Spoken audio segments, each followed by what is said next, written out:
Hello everyone and welcome. I am James Milan and welcome to this episode of Talk of the Town. Talk of the Town is our series in which we go around town speaking to the folks who are doing the hard work to keep the quality of life what it is in Arlington. And today I am joined by a group of local experts to talk about a more serious topic than we sometimes engage in Talk of the Town, but very important, and that is elder abuse and scams. I am joined today for this conversation by, on my far right, Betsey Crimmins, and next to her, Lourie August, and next to her, Arlington Police Department's own Detective Sgt. Bryan Gallagher. Thank you guys for joining us. I wanted to, rather than put my words in their mouths or on their backgrounds, ask you guys just to introduce yourselves with the, including the information that you think would be most relevant for our viewers about this particular topic in your background. So why don't we start with you, Betsey? Sure, thanks. My name is Betsey Crimmins. I'm a senior attorney at Greater Boston Legal Services, where I also direct the Elder Abuse Prevention Project. I'm a member of the Arlington Elder Abuse Prevention Task Force with Officer Gallagher's wife, which is a group of Arlington, both providers and just people who care about the health, safety, and well-being of older adults in Arlington. And I'm also an Arlington resident, so I care very much about this issue, particularly in this town. I'm Lourie August. I'm a social worker at the Town of Arlington's Council on Aging. I've been there for about 18 years, so have interacted with many, many seniors and many, many different situations, one of which is people who are struggling in some way, perhaps dealing with elder abuse or neglect or difficult situations. So sometimes the first person someone mentions something to me, and I go and kind of check it out, see where things are, and go from there. Okay, thank you. And my name is Bryan Gallagher. I'm a Detective Sgt. With the Arlington Police, and we are responsible for all the investigations in regards to this subject and everything else that happens in town, and we also come out and work with these groups and educate the public.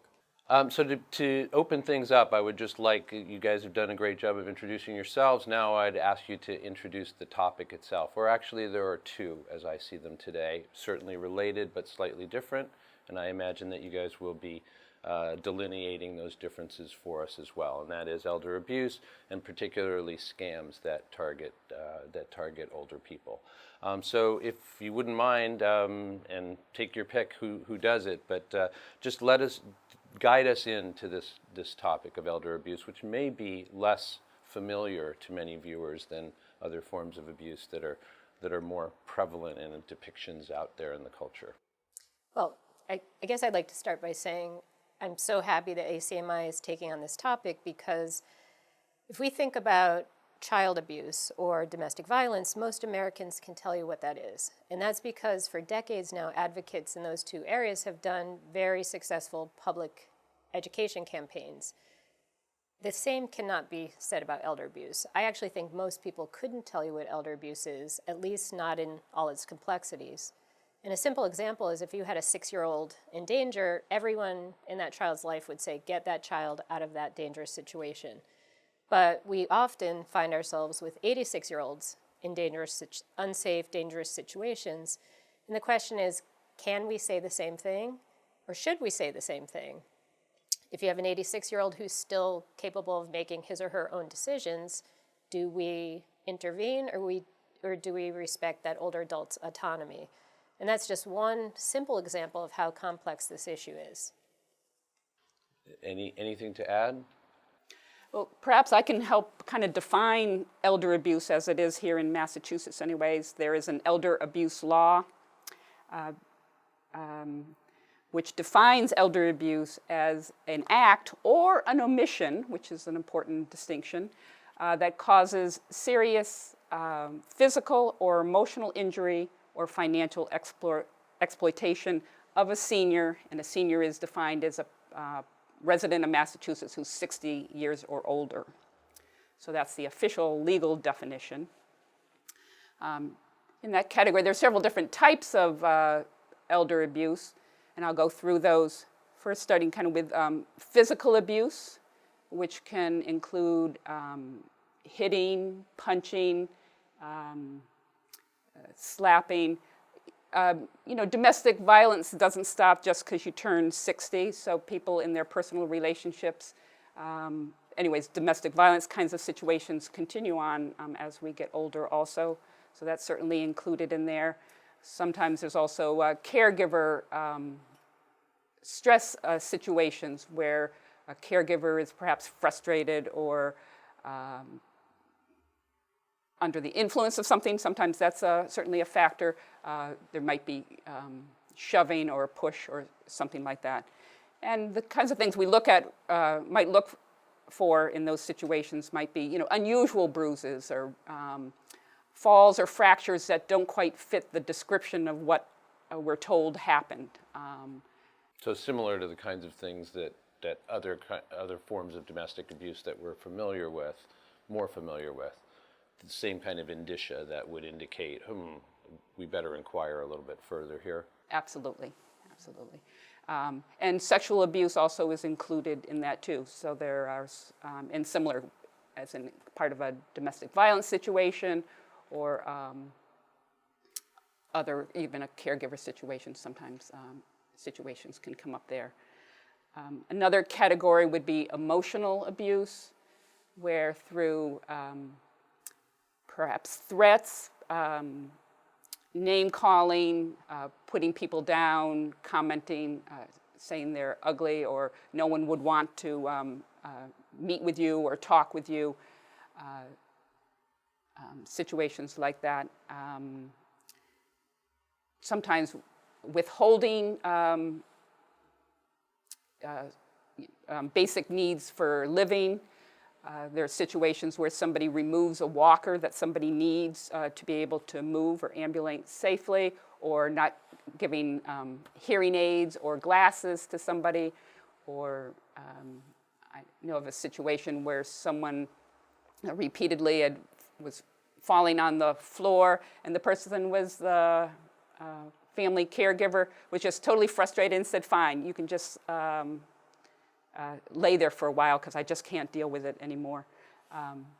So that would actually be a neglect situation. But so there are lots of emotional things that could happen. One thing I'm wondering about in listening to you list off that rather grim catalog of ways in which older people can be mistreated. What have you found in terms of, are the likely victimizers, do they tend to be younger, or are they other older people themselves who would engage in various forms of elder abuse? Well, one of the most grim statistics is that in these types of cases that Laurie's talking about, 90% of the time, the perpetrator, abuser, whatever word you want to use, is someone that the older adult trusts. So usually an adult child, grandchild, niece, nephew, friend. Did you say 90%? 90%. That's a very grim statistic. In the legal work that I do, it's usually 100%. In almost all the cases I work on, the perpetrator is usually an adult child. Elder abuse can and does happen to anyone, but there are certain risk factors that make abuse more likely. And one is to have a codependent relationship with an adult child or grandchild where that child has their own host of issues, whether it's substance abuse, mental health issues, loss of job, loss of income, and maybe a caregiver as well. And as Lourie talked about, caregiving can be very stressful. So there's lots of different factors that can create an abusive situation. And to piggyback on that statement, sometimes it's difficult for the police because in those cases where it's 90%, someone that you trust, someone in your family, someone that you have a relationship with, clearly when you look at those statistics, the reporting procedures and the reporting likelihood is going to be way, way down. So as good as the police department is as keeping people safe, educating everybody, investigating crimes and prosecuting crimes, if we don't know about it, if things aren't brought to us, if we aren't included in that circle, it becomes very, very difficult. So what we see a lot with our elder abuse is that it's very underreported when it comes to the police department. And because there's lots of fears and concerns there. If I report, will they take me out and send me to a nursing home? If I report, will they take my son out and put him in jail. I need him at home to care for me, to help with the things at home. If I report, oh, I really, so there's a lot of dependency often on that person, and so a lot of reluctance to call attention to the abuse or neglect. How much of what can happen do you think, and especially that would predispose somebody, a caregiver, an adult child, et cetera, the person who becomes the abuser, how much of that derives from the pressures and the difficulties of that relationship, as a relationship?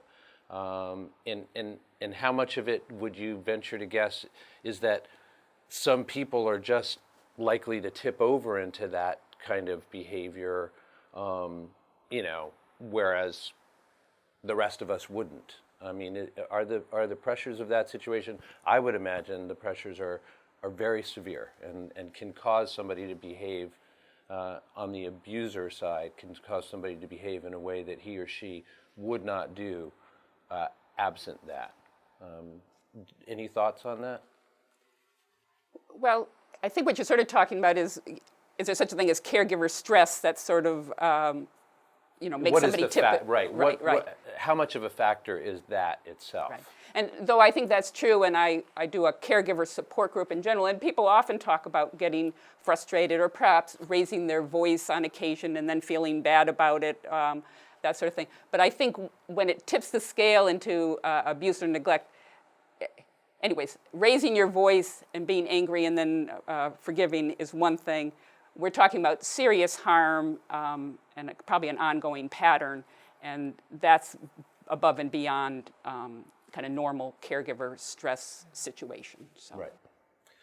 And Detective Sgt. Gallagher, you were mentioning that one of the problems for the police is how many of these kinds of situations are unreported, and certainly that in general this is underreported. Is that tied in almost always to the relationship between the victim and his or her abuser, or is that correlate also to the kinds of abuse? Are there certain kinds of abuse that would be more, that you suspect are more underreported than others? Yeah, I think the biggest part of the problem is when it comes to the elder abuse being unreported is stuff that we've already talked about, that it's very often in the cases that we see as far as assaults go and that kind of stuff, it's almost always a family member or it's almost always somebody that they trust, their constant caregiver, and it's almost like a bad cycle of behavior because you get in this rut and then it just continues. And it's very rare that we see, the first assault that we could call to, or it's very rare that we see the first time that the elder is treated badly that the police get involved in it. By the time we get involved in most of these cases, it's been a long-standing, there's a history of abuse there that goes through it. And it's often a family member, and that's the reason why I feel like that it's very underreported, because nobody wants to report their son, their daughter, the person who their son or daughter is paying for to come to the house every day to help to take care of them, because once that support is pulled out from under them, they feel like they have nowhere to turn. So it's difficult for us. Maybe we want to talk a little bit about financial exploitation, because that's a little bit different category. So it does fit under elder abuse when it's with someone you have a close relationship with, whether it's a family, caregiver, neighbor, whatever. So where somebody is taking advantage, taking funds for their own use without the permission of the senior who has control over the funds. And so that happens a lot and is very, probably more common, in my experience as a social worker, come up with that more often than probably physical or emotional abuse coming to my attention anyways. So. Yeah, absolutely. That's an excellent segue into the other thing, the other major topic we did want to talk about today, what we call scams and fraud, et cetera. But yes, that I would just like to add, exploitation. I'm sorry, I'd just like to add that oftentimes elder abuse is multifaceted. So in many family or trusted person financial exploitation cases, there's also either a threat of physical abuse, emotional abuse, verbal abuse, somebody who's isolated the elder from other family members. So oftentimes it's not simply wiping out someone's bank account. There's I mean, when you think about it, an adult child could be 50. So there's a 50-year history between parent and child that none of us have privy to. And very early in my career, I had a really interesting interaction with a daughter. There were 3 daughters involved in a case where a mom who, from my perspective, was a cute little old lady, was in her late 80s, was about 4 feet tall, and none of them would take her in. And she was about to hit the streets. And I said to one of the daughters, why can't she come live with you? And she looked right at me and said, you don't know what she did to us. And that stayed with me for the next 25 years. And that's absolutely right. I've never asked that question again, because clearly if a child is not taking in an 88-year-old mother, there's a history there, and there's a reason why. So you can't ever talk about any of these subjects in isolation. Absolutely, and I thank you for clarifying. We definitely do not want to give the impression that we're compartmentalizing these things. The lines are very fluid, I understand, all the way through. One thing I did want to ask about in terms of financial exploitation is whether you find, as I imagine you would, but please correct me if I'm wrong, whether you find that there's a much larger percentage of strangers now, or people who the victim doesn't know, who are likely to engage in financial exploitation, in addition to, as you've already mentioned, the same folks who may be sources of abuse, can also, their financial exploitation can be part of that relationship, I understand. But I think that we are concerned, and the police are concerned, to make sure that those who the victim doesn't know at all can't take advantage of him or her. Is that the case? Is there a much larger percentage of victimizers in financial exploitation cases that are people that the victim doesn't know? Well, certainly that number has grown a lot in, I don't know, recent years, the last decade or so. And I think part of that's due to our personal information is out there. People can buy a list with names, phone numbers, and age. So with that information, we can make phone calls and calls to all the seniors in Arlington and tell them the IRS needs to get money from them immediately. So that kind of technology and stuff has, greatly increased, and also increased the availability. People are being able to have access to seniors, and everybody, all residents of Arlington certainly are experiencing that, but seniors tend to be more vulnerable. What you said there reminds me of a fundamental function of this series and of what we want to do here today, and thanks for reminding me of it. And that is, although we have, I know that ACMI has covered this kind of thing, and that there were about 2 years ago, a very well-attended forum on elder abuse here in the town hall, in which a lot of this also came up. I don't think we can over-inform our audience about the kinds of things you were just mentioning, the IRS scam. So please just take us through a few of the most common kinds of financial exploitation that you're familiar with. I could probably take that. The biggest piece of this is education, because as good as the police are in our partnerships with federal and state and everybody who has to try and investigate these things, if we can prevent them from happening, we're 1,000 times better off. Because the way that technology has increased over the years, the people who scam the elders, who were completely unknown to them at all, once they develop this phone list, they can spoof phone numbers, they can have your caller ID show up, then it'll say the IRS, it'll say your son's name, it'll say the police station, it'll say a courthouse. So I'm sorry, when you say spoof the numbers, right. What you're saying is do that. Right. Create an impression that the numbers They were take local a phone number that you and I may use every day, or a phone number from Montana or from Colorado or from Florida, and they can make that, they use that phone number just for the day. And if they get a phone list of 1,000 people, and only 1 out of the 1,000 people bites, but if they get $50,000 from that one person, that's $50,000 a day that they're getting. And it's a numbers game for them. They just run through a ton of numbers, they get the whole thing done, and if they get a few people to bite at it, they will. They will call you and they will claim that they're the IRS and they need money right away. They will call and say a family member is injured in a car crash, and if you don't give them $10,000 right now, they can't start the medical procedure and they're not going to make it. They will say that their son or their grandson or their granddaughter has just been arrested, and if you want to post bail or if they ever want to get out of jail, you have to go down and get this money. And sometimes it involves the elders actually going down to the bank and withdrawing funds from their own bank account. Other times it involves the elders going to like a CVS or a Target or a Walgreens and taking the money cards out or the gift cards out. And sometimes the scammers will actually keep you on your cell phone, and they tell you, keep the phone on you. Don't talk to anybody else about this. Don't answer any questions about this. Do exactly what we tell you. And then once they get the cards, they read the numbers in the back. At that point, once your money is gone from your hands, it's very difficult to get it back. We've had a couple of successful cases, and like I said, we partner with everybody across the country because it's a prevalent scam that happens everywhere. But I will tell you this, no bank, no government agency, no hospital, no one will ever call you and demand money right then and there. Nobody will ever be secretive about it. Nobody will ever say, keep this between us. Be in contact with your family. Be in contact with the police. Nobody will ever ask you for money like that over the phone. It is always a scam. So another thing that we've done, we've reached out to all the banks in town. We've reached out to the Walgreens, to CVS, to anywhere that sells MoneyGram cards or any of that type of stuff. And we've actually have signs posted in most of these stores now that say, warning, if you're about to buy gift cards, realize that it could be one of these 10 different scams that are going on. And we tried to educate the clerks and the managers at all these stores also, so that if someone comes in who may be not quite understanding what's going on and they want to buy $500 gift cards, somebody in that store we would hope would say, is everything okay? They don't want to pry too hard, but they can begin to ask the questions and say, would you like me to call the police for you? Because maybe the police can come down and help you explain what's going on.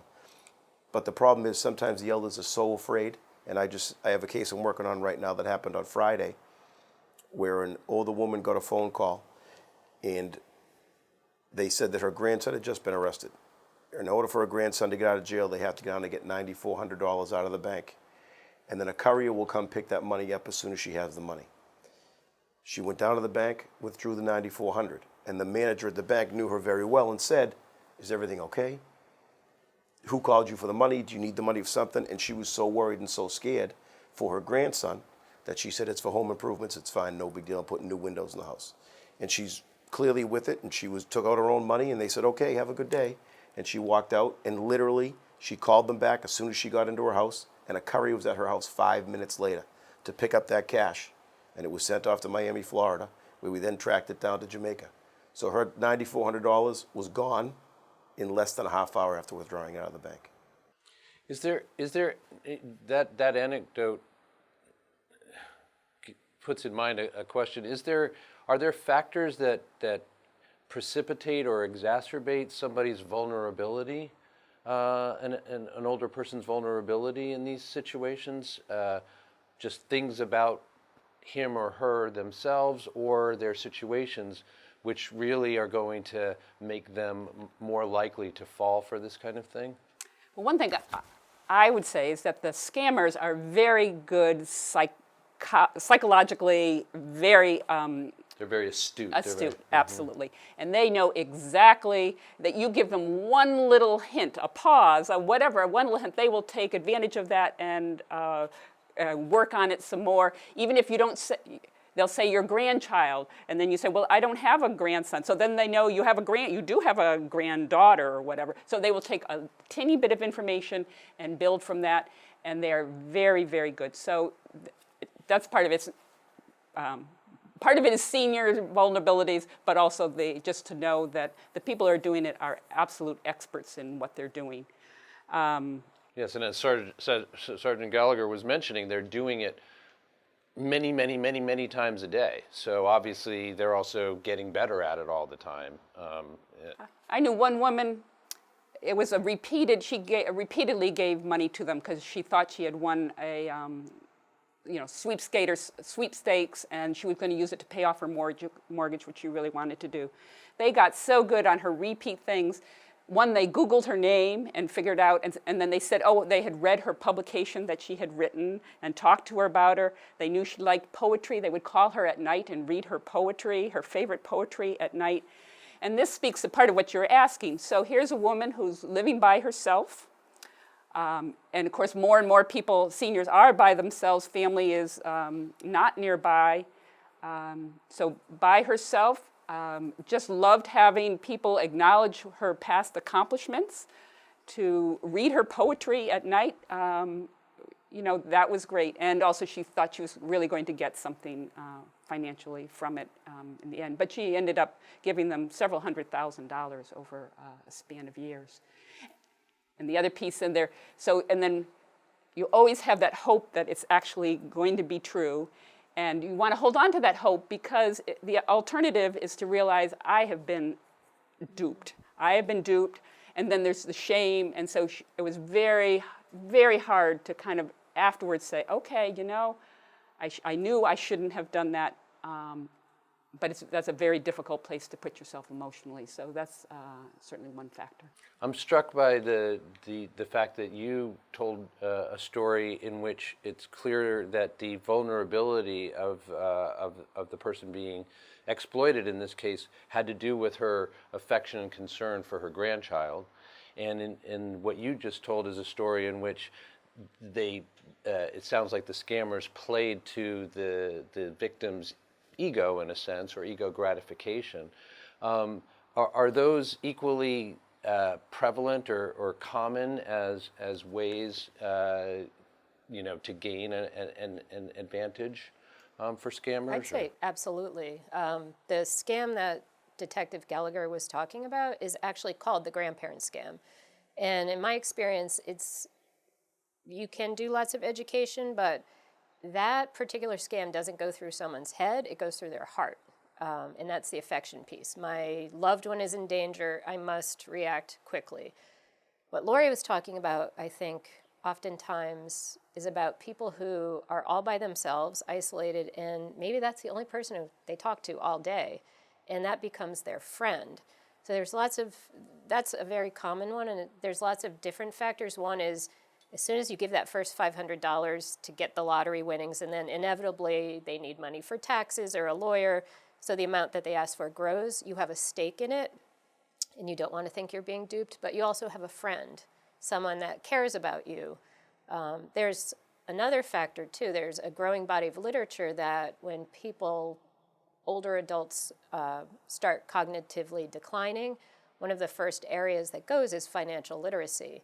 And it's not discernible to anybody else. So Mrs. Jones may look and act exactly the same as always, but in fact, she's getting increasingly confused about her mortgage payments, her maybe afraid that even though she has money in the bank and is very comfortable, doesn't feel like she is. So the idea of winning a lottery or sweepstakes really appeals to her.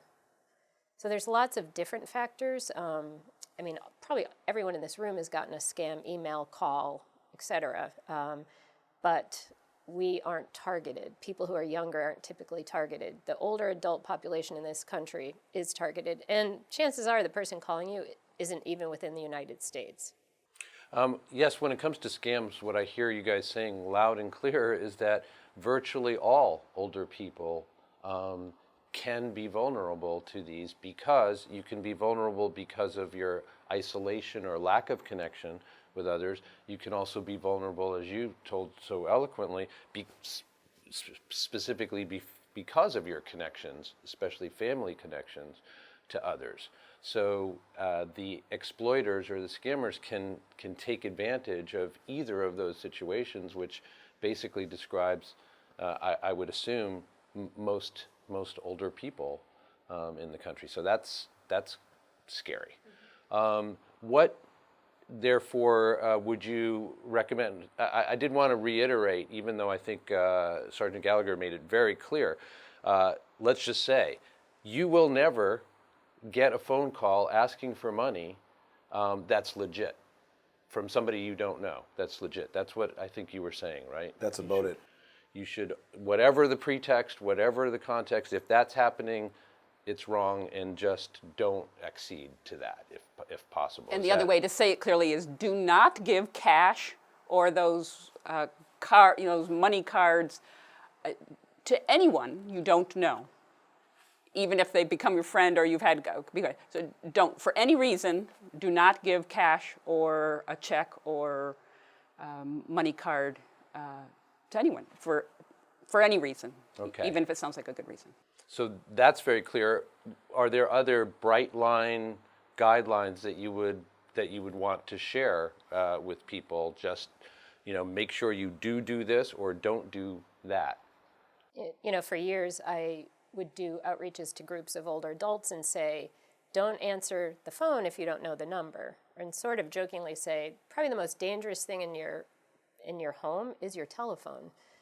But now, because of spoofing, that's not good advice anymore. I mean, there have been instances just in this general area, one in Belmont, where it said Belmont Council on Aging. That, who's not going to pick up that phone? So for an older adult, especially someone who's isolated, the phone may be their lifeline. That's someone who's homebound. So the only contact they have is through their phone. And, it's hard to tell people, don't answer your phone. We have a little scam tip sheet that we use that is as basic as it gets. Don't give your social security number out. Don't give your credit card number out. Don't give any personal information out. If you get a phone call or even a piece of mail that looks like it says Bank of America and it looks very official and there's a phone number, don't call that number. Call Bank of America, because somebody's asking you for money, and the first question you should ask is why. Not, I have to go. We recently had a case in Woburn where an older gentleman went to a Walgreens and got 4 $500 iTunes gift cards. Went home, scratched off the number. Then he was told, oh, we actually need $2,000 more. So they told him exactly where to go. So he went to a CVS, did the same thing. And on his way back, what Walgreens or CVS is not going to question why an older gentleman is buying $2,000 worth of iTunes gift cards, but they didn't. But luckily he called his daughter, and they called the police. But, these are the kinds of requests being made, and it may sound crazy to us sitting here, but if you're panicked that your grandson's in danger, and by the way, in that particular case, the grandson had gone off to college. He had a open Facebook page. So picture of, John going off to University of Colorado. So the call is, this is John in Colorado. That makes a lot of sense to somebody. So we put a lot of personal information of ours out for public consumption, not even thinking that somebody would use that against us. Yeah, so that makes it even more important, the kinds of efforts you were describing before, where the police is working with the Walgreenses, the banks, et cetera, to make sure that they are aware as well and right. empowered. We look at our job as not only trying to educate anybody who may become a victim, but also anybody in that whole circle that might aid that victim into becoming a victim. So if we can talk to the banks and we can talk to the stores and we can get it out there that these things aren't real, nobody will ever ask you for a gift card, scratch off the back of it, run home real quick and read me the numbers. That will never happen in any legitimate circumstance. So if anybody, and we've also had other people who can be disabled in areas like that where these same things have happened. So we try and educate the stores in regards to all these types of scams, because realistically, once the money is gone, it's very difficult to retrieve the money. We do very thorough investigations, we work our hardest, and sometimes we get the money back. But once that money is gone and once that card number is read, that money is gone and off to somewhere else. So if we can sort of shift things on and put a little more responsibility in these stores, it may aid us all in the long run. And just to clarify, when you say once that money's gone, there's really very little chance of getting it back, I know you can't, apply a specific percentage or anything, but I assume you mean there's less than 5% chance of getting it back or something like that. Yeah, it's difficult to put a number on it, but another recent one that we worked on, $4,000 in gift cards are bought between Walgreens and between Target. They run home, read the numbers, now the bad guys have the money. So I traced those bank cards from Massachusetts to Minnesota to Colorado to Florida to Arizona, and then the trail went cold. So these people continued to buy these iTunes gift cards, Green Dot gift cards, whatever it was, in each state. So the trail becomes so muddy by the time you can find the end of it, there's no way and it's all gone. And that was $4,000, and that unfortunately was one of the smaller hauls sometimes that they get. And also I think what we find is once they fall victim to this, it's almost easier to be a continuous victim on this. Once you take that first step into answering the phone, taking the 5 minutes to talk to them on the phone, running to the store once, you're almost in it, and the snowball effect happens, and you just continue to do almost whatever they want you to do. So it's really important for us to try and educate everybody who may play a part in that, to just take a deep breath, take a step back, and if you have a question, call us, call a family member, call the Council on Aging, and one of us will be able to help you out. And in terms of education and partnerships of the type that you're talking about, et cetera, are we here in Arlington and in this general area, are we further along than other communities in the state or the country? Is this happening, this kind of effort that you have been describing, happening everywhere? What do you guys know about how the situation here in Arlington, specifically in this region, compares to, the story in other parts of the country? We're definitely farther along, and the reason is that we actually have an elder abuse prevention task force in Arlington. It was set up about almost 4 years ago, and if you think about any city or town, there's just built-in help entities: senior center, police, adult protective services, legal services, district attorney. And while those are very important entities, I almost think the outer rings of help are equally important. Elder service providers, banks, pharmacies, hairdressers, faith communities. And the reason is that if an older adult, if I were scammed at my age, I would be embarrassed, angry, but I would tell people. I'd want to make sure it didn't happen to anyone else. If somebody who's 90 years old is scammed, and again, why are these things not reported? Would he or she feel the same way? Maybe not, because the fear of reporting being duped is, will my family think it's time to go to a nursing home? Will my son feel like he needs to take over my finances? What does this mean for my independence? So the same feelings would exist, shame, anger, but not necessarily the desire to tell. So we have absolutely no idea how prevalent this issue is because it's such a highly unreported issue. But we have had some successes, and I'll just tell you one. At the very beginning of the project, the Arlington police went out and talked to everyone who wired money in town. At the time, it was 6 or 7 places. And this was before the prevalence of the gift cards. And soon after, we heard of a case where a woman had gotten the grandparent scam, rushed to the bank, got money, went to Stop and Shop. And the clerk there said, "I think this is a scam." And she was really angry. "No, it's not. I need to get this money." And he wouldn't wire it. And she was really mad, and she went to her local pharmacist, who she trusted, and who also was a part of our community partners, and said, "Can you believe they wouldn't send it, and my grandson's in danger?" And he said, "It's a scam."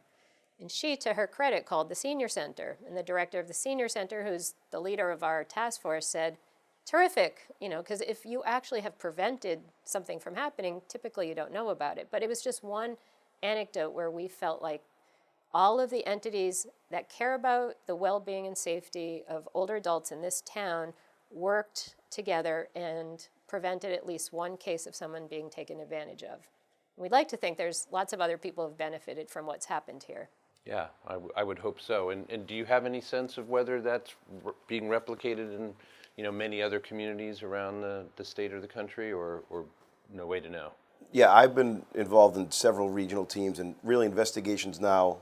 The old days of staying within your municipal jurisdiction are over, right? So we go everywhere to investigate all types of crimes because so many different crimes may touch Arlington in a way, but they may spread somewhere else. One thing that Arlington has always done very, very well in several different areas, like with the schools and with the businesses and everything else, is a cooperation.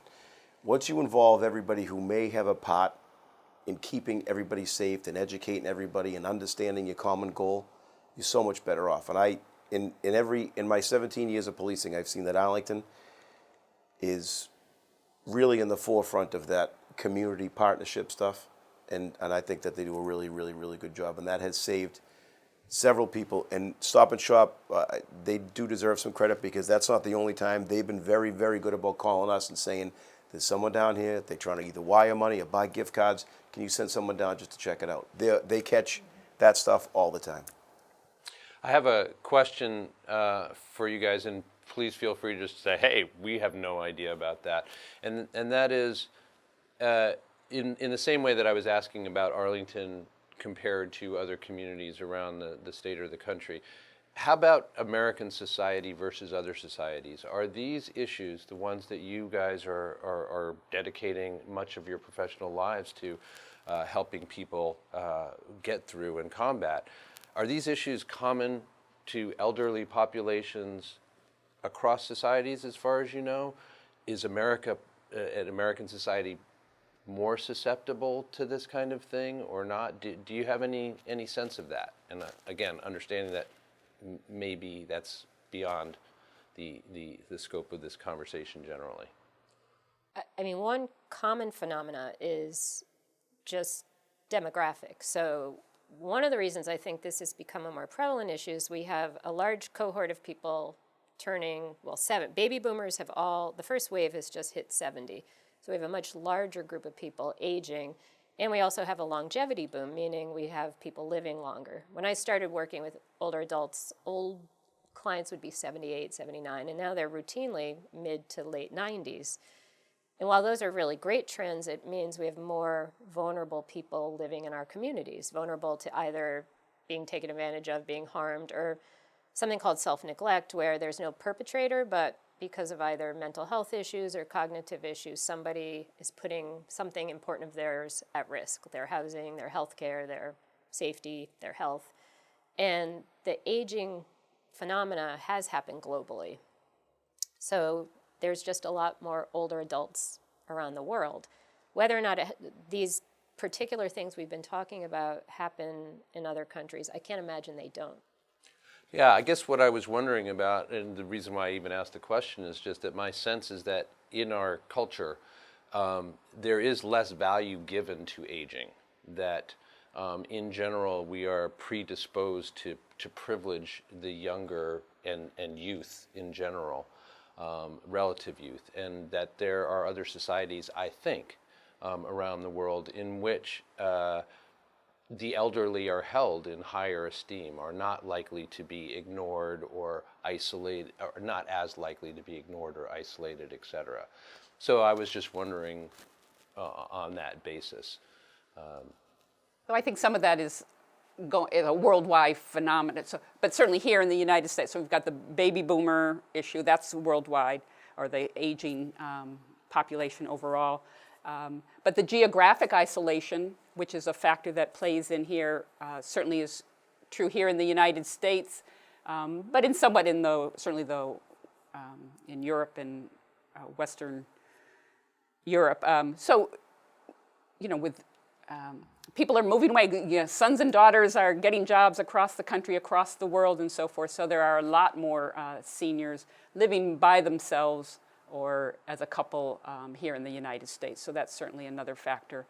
And I'm just going to point out that isolation piece is just real important. And it's something that seniors can do, or as a community, we should help seniors stay connected so that when they have a question, when something comes up, they have a place, even just talking, at the senior center, around the drop-in center. I hear them talking about it. I got this phone call, and the other people say, oh, that's a scam for sure. Anyways, having a chance to test reality, your experience with other people, is just so essential to being able to deal with these situations when they come up for you personally. So,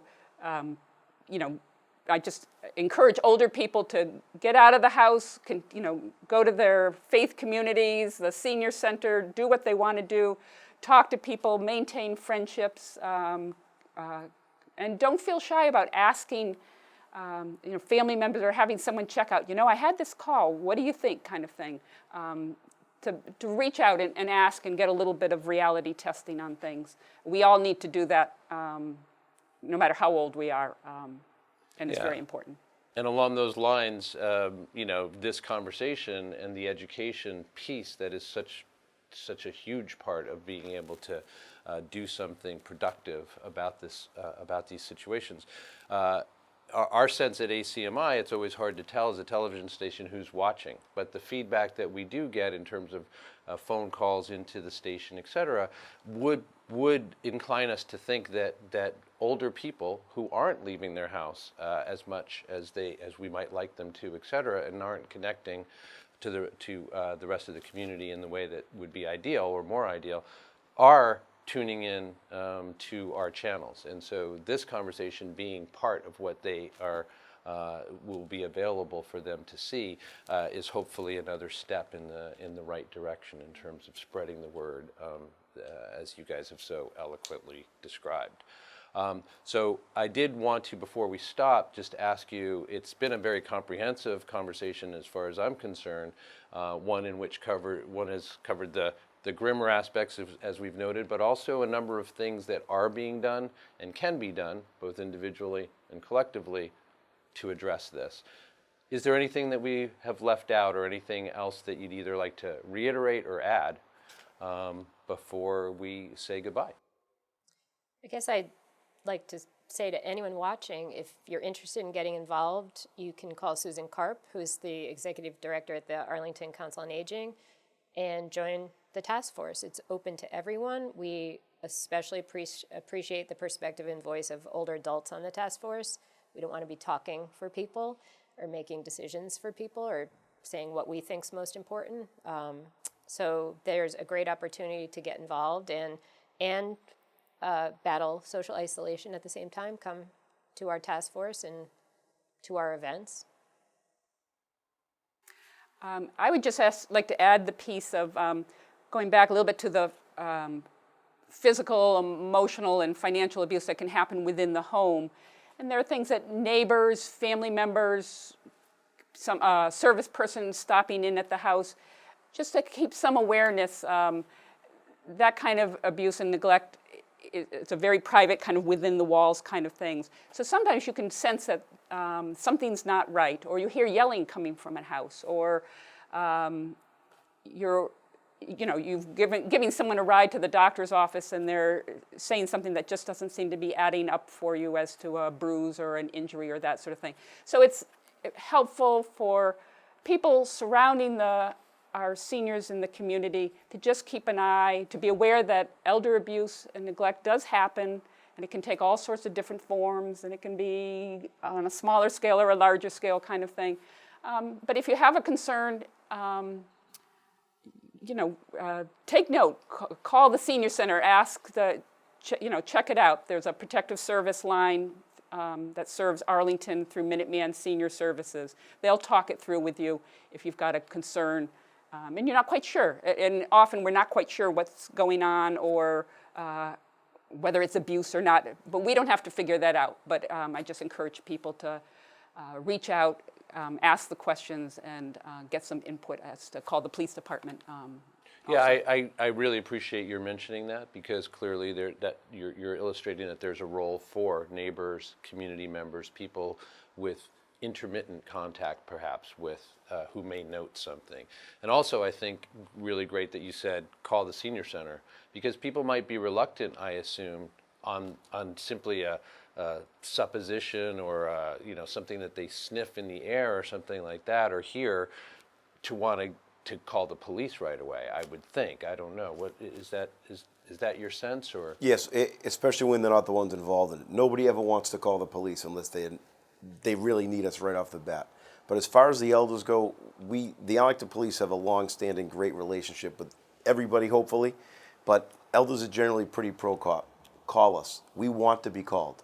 We want to help you out. We want to answer your questions. We love getting involved in the community. It's never an issue to call the police, because we will always at least send somebody by your house.